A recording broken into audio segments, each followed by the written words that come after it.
Greetings, friends, and welcome to this new series, the 2018 Christmas sample review series that we're going to do. We're going to review all 12 cigars. Again, we've got our good friend Luca here with Fez. How you going, guys? Welcome back, mate. Thanks. Cheers. Today we're going to start off with probably what I think is the most popular cigar out of the whole 12. That is the H. Upmann. I don't know if you could see that with the light. H. Upmann, yeah. H. Upmann Connoisseur A with the misspelling of the word connoisseur. Yeah, I was going to mention that. They spelled it wrong and just kept printing it. That's the theory. At least they own their mistakes. Yeah. Oh, good point. I think of the word connoisseur, it's someone that's a purveyor of fine dining or fine drinking, I suppose. That's the best way of describing it. But the word connoisseur, it comes from a French word, I believe. Yeah, I think so. Yeah, and it's got to have the I before the double S. So the way I remember it has spelled connoisseur, it's a double N, a double S, and a I before the double S. But for the misspelling of the connoisseur A, and I think the connoisseur B, you put the I after the double N and double S, and that's how I remember it. Anyway, on to the cigar. What are you getting out of the cold draw, Luca?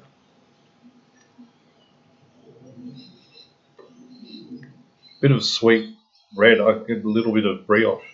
Oh, yeah. Yeah. It's a brioche kind of flavour. Yeah. Mainly what I get from that. What about yourself? Oh, you're not going to believe it. So the funniest thing. Nice. It's good. The funniest thing last week, I come back from a family holiday to the USA, and Fuzz came over and handed La Padilla to Luca and I, and the cold draw was very salty for me, like the sharpest memory of eating clam chowder in 2011 when I went over to San Francisco and having that soup. That's what it reminded me of, and believe it or not, yeah, but it's really well constructed too. Oh, it is. It was a great cigar. I feel like I'm getting that salt or that clam chowder out of this, believe it or not, which I've never had before in a H. Upmann, but it's distinctly H. Upmann, refined H. Upmann. So no, not really like a Sancho Panza salt character, like a Molinos, or no, it's not. It's like, different. Yeah, it's different. It's got that it's got that brioche and shortbread. Yeah, definitely. Nice. Anyway, what we're going to do is we're going to pause the video and light up and come back when we're lit up. Well, welcome back. Tell you what, Luca, from the first puff, the first puff blew me away. Full on flavour. It's straight into it. That's exactly it. Yeah. That's what I thought. Brilliant. Straight into it. Yeah. So, just to let everyone know, about a week ago, we were both talking about our dear friend NSX Cigar on the forum, who we both find quite knowledgeable.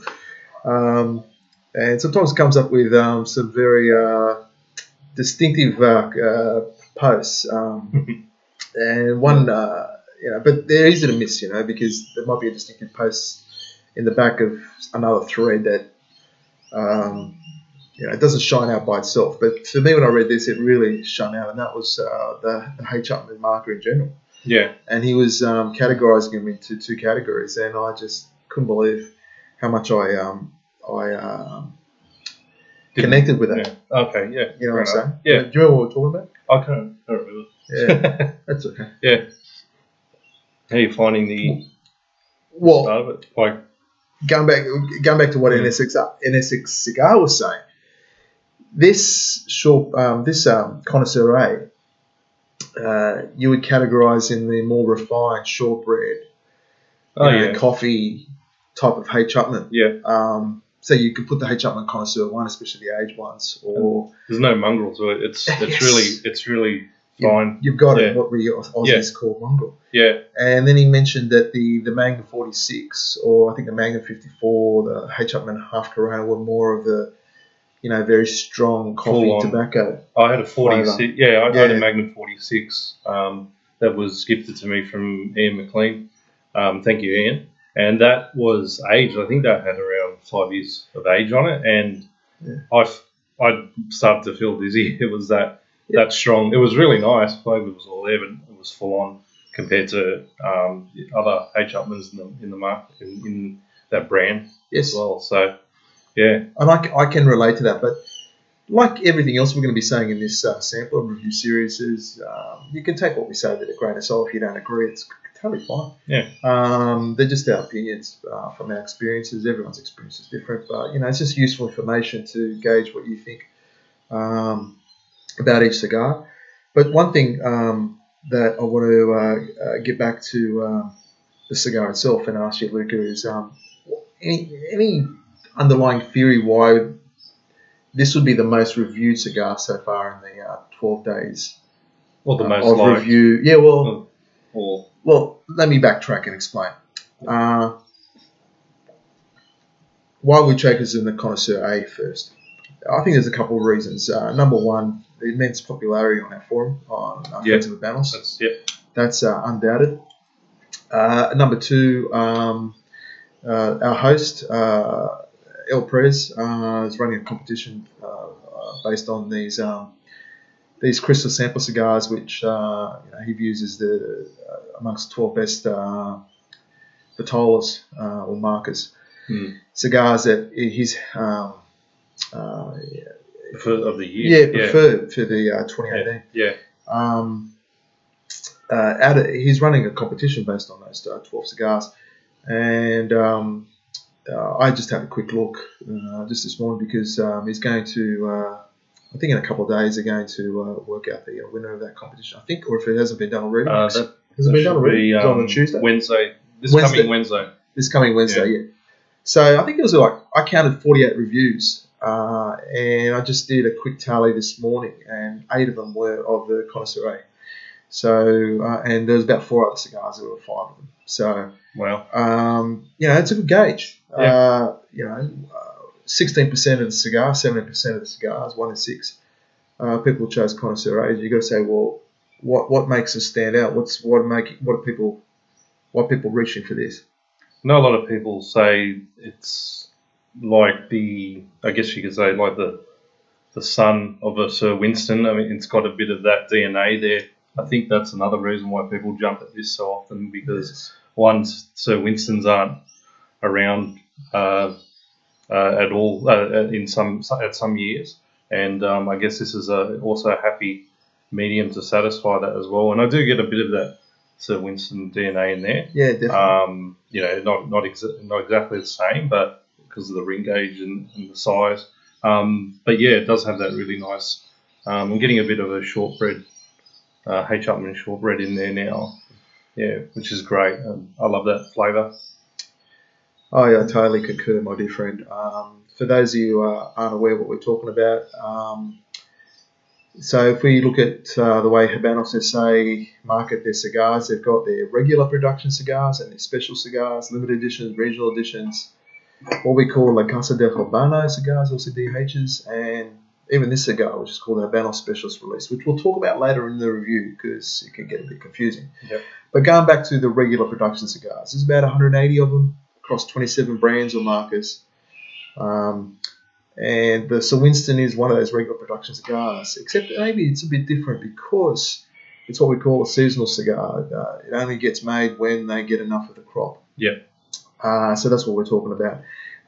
Those of us that love and adore Habanos cigars, those of you that are watching this review and experienced cigar smokers, I don't need to tell you this. You know this already, that the Sir Winston is a special Churchill. There's not many of them left. That, the Escondidos and the RYJ Churchill. There's only 3 left, in that iconic size. Although I could never imagine Habanos SA deleting cigars. I mean, we always talk about this every review series about their deletions, but them deleting the Romeo and Julieta Churchill, I would find that there'll be riots in the street, cars burning. I mean, at least in my street. Yeah, I would find that a bit hard to believe, actually. Yeah. But anyway, because of its close connection with the iconic Winston Churchill. Yeah. So going back to the Sir Winston, only comes out every so often when they get their crops and they can make make the cigar, and it's a premium regular production cigar. Yeah. It's always quality. Everyone I've ever had, I've really enjoyed. Whenever El Prez puts them up on 24 listings, invariably you blink and they're gone. You never have to. It's not one of those cigars where it's like other cigars on a 24 listing where you got time to think, I've got the funds for that. You don't have time for cigar. It's a credit card job. It's a credit card job. Worry about it later. Buy now, worry about where you're going to get the funds later sort of cigar. Now, thankfully, in regards to the H. Upmann Connoisseur, well, there's a lot more available. Yes. I mean, they have their peaks and troughs throughout the year. But overall, it's a lot easier to get there to the Sir Winston.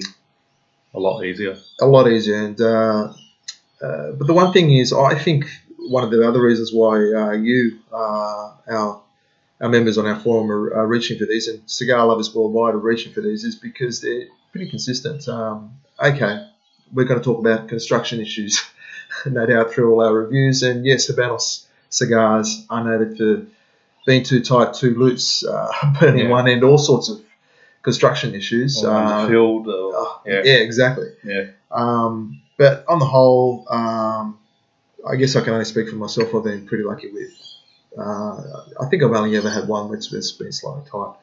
I mean, this is drawing beautifully, smoking beautifully. Yeah. You're the same. Brilliant. It's just got a touch of resistance, which I like. Yeah. It's just great. And I think the other area where they're consistent is in flavour delivery. So what that means is, the funny thing about Habanos cigars, I find, is that you may have a loose cigar or a slightly tight cigar, but they tend to deliver flavour-wise. If there's a discrepancy in their flavour delivery, if you get them where it's too strong, too spicy, or too bland, for example, certain brands, certain markets, I find with the Connoisseur, they tend to be pretty consistent flavour-wise. They either knock you out or they're close to knocking you out. They're that good. So, in relation to this one, the first third for me, the only other thing that I'm picking up that I tend to get out of a H. Upmann at times is just a little bit. You may call it spice. I would call it white pepper. I tend to find that I get that white pepper in H. Upmann, and I'm getting a little bit of that white pepper, which I think my theory is that it's coming off the Ligero leaf because of its age, probably because it's 1 year old. That's my theory. Retrohaled? Yeah. Let me have a go. Yeah, because I'd get a little bit of that on the retrohale. Oh yeah. Definitely. Which is nice. I try and retrohale every puff because I feel like I'm getting more out of it. Certainly getting that through the retrohale. Yep, still feeling it through the nose. It tingles a bit, but it's pleasant. Doesn't it? It's not unpleasant. Really, really nice. So what we're going to do is we're going to leave it there and go, give it some time and go well into the second third, because I haven't noticed that we've gone way into the review. Sorry, it's 13 minutes, but we'll leave it there and we'll go well into the second third. Welcome back, and we're well and truly into the end of the second third, the final third. And funnily enough, we were talking about a number of topics while we're smoking through the cigar. One of them was the topic of white ash, which I have to admit I don't have a definitive view on what white ash is, and I've read up on the forum a number of times over the years. But probably I'd add my ash has been really white compared to yours. Yours is more of a traditional greyish. Yeah, grey, black kind of ash there. Yeah, interesting. Same cigar, presumably the same code. Yeah. But yeah, just interesting how they're both burning differently, a different colour. Yeah. And mine has taken a bit longer to smoke. John's, I've just noticed yours has gone, it's burnt. You're not puffing like too much, but it's been burning a lot quicker. Yeah. And I don't know if that's probably to do with the wrapper, because my wrapper is a bit more toothy, and it's I think compared to yours, colour-wise, I think yours is more of a traditional Colorado type of wrapper that you'd expect from this sort of cigar. And mine's a bit darker, so might be that, might not be. Might be just a slight difference in construction, but just an interesting thing to know. Yeah. What did you get out of it in the time that we smoked it? Just more intense brioche and H. Upmann shortbread. Yeah. Just at this point right now, it's a lot more full on nicotine. There's a lot more nicotine there, which I can feel. Which it's not overpowering. It's really good. So and that white pepper, it's still throughout there. It's subtle though. Mm. Yeah. What about yourself? I'm certainly getting it through the nose still. It's still got that very strong spice through the nose, but through the normal drawing, the white pepper is sort of settled a little bit. It's different to a Partagas white pepper, isn't it? Yes. Partagas white pepper, I find, it just grabs you, and it's so pronounced. It's really, really punchy. Absolutely. It's full on. Yes. This is a nice subtle white pepper. Yes. So I would think that's a good way of explaining it. Now, we did mention at the beginning of the review this idea that this cigar is a Habanos Specialist Release cigar. What does that actually mean? What that actually means is, first and foremost, there's only been 5 of them ever. The first one was the Torion. Torion, yeah. 2012, I think. And then this Connoisseur was the second Habanos Specialist Release, which is down as 2013, but that actually didn't start shipping probably until people didn't end up getting it probably until 14, 15.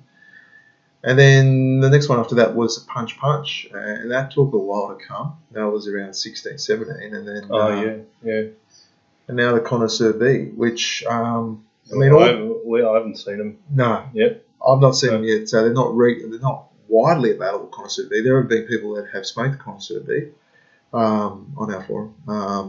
They are around, but that's only now 2018 that it's come out, and one more release to come out, which is a San Cristobal Prado. Which is I think it's like a petite pyramid type size. But apart from the Prado, all the others are around this same size, 52 ring gauge by 140, excepting actually the Torion was a Genialis 54 by 150, I think it was.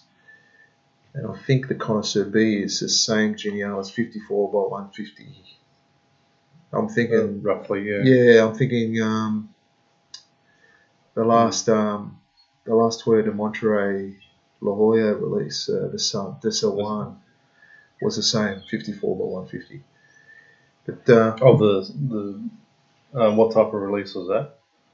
That was just a regular production before the Rio de Seco, which we're talking about.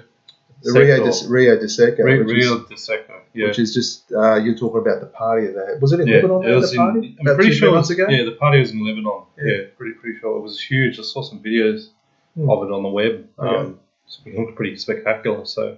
And that's like a 56 ring gauge cigar. That's huge. We'll be talking more about ring gauges with and cigars more in the review series. It's a very common topic, pertinent, very important topic.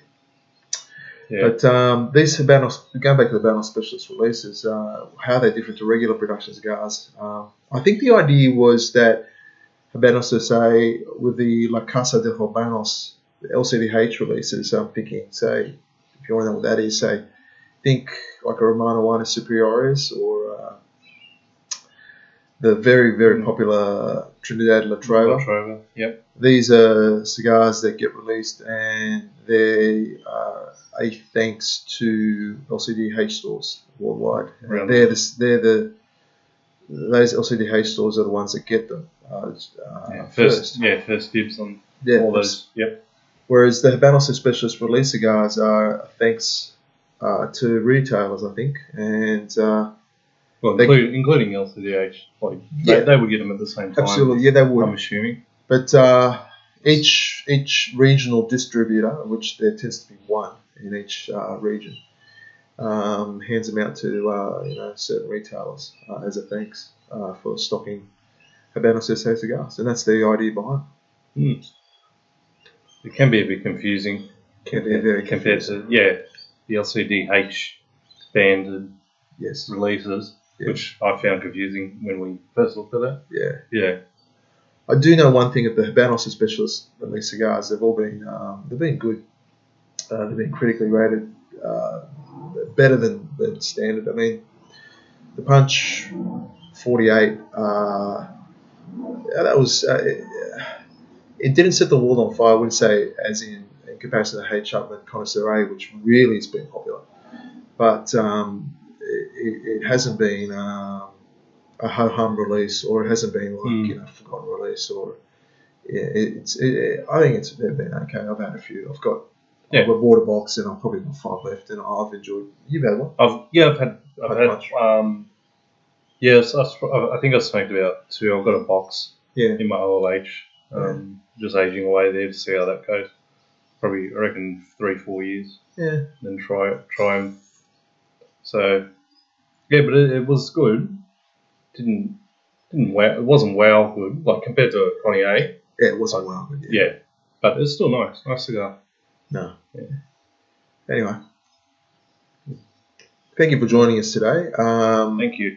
We'll look forward to meeting you in the next review. Until then, happy smoking. See you guys.